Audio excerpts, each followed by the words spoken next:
السلام عليكم ورحمة الله وبركاته. أهلا بيكم، معاكم عماد العطار. النهاردة الخبر اللي أمامي هتختاروا النور هيقطع إمتى؟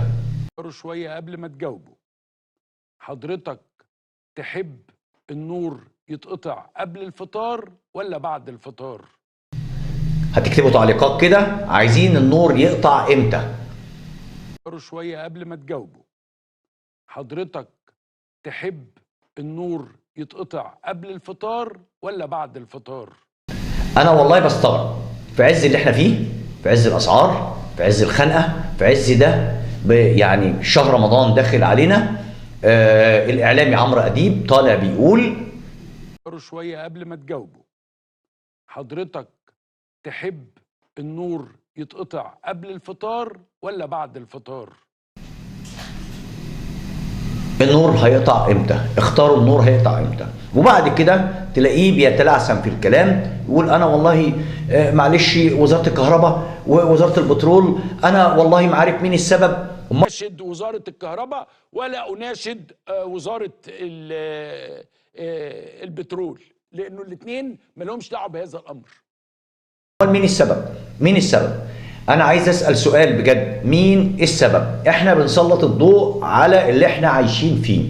أسعار أديكم شايفين، أسعار نار، كل ساعة بسعر، كل دقيقة بسعر. العملية بصراحة بدأت تحتدم. أنا بتكلم عن الأسعار لأنه لمسني الموضوع ده ولمس ناس كتير جدا، وناس كتير بتقول وصلوا صوتنا، وصلوا صوتنا. ايه ده يا جماعه؟ ايه ده يا جماعه؟ الله الله الله الله، ايه يا جماعه؟ في ايه؟ بس بالراحه. الواد محمود وقع، الواد محمود وقع. هو مين محمود؟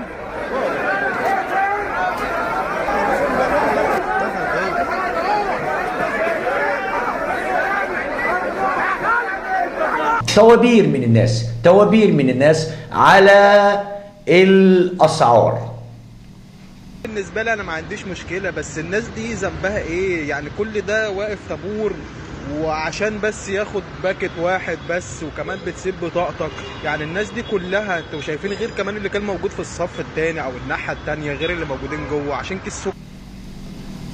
شفت موضوع التوابير، ناس بتموت نفسها على موضوع الاسعار. وطبعا في مذيعين تقول ايه؟ تقول انتوا بتتكلموا عن وزير التموين ليه؟ هو وزير التموين له ذنب؟ الناس اللي بتهاجم السيد وزير التموين هو ماله؟ كان بيفتتح الدكتور رامي صلحي اهل رمضان، الناس على اخرها، الناس فعلا غاضبه. مفيش حاجه تبهج، عايزين حاجه تفرح، واملنا كبير ان ياتي رمضان باخبار ساره. هو ماله؟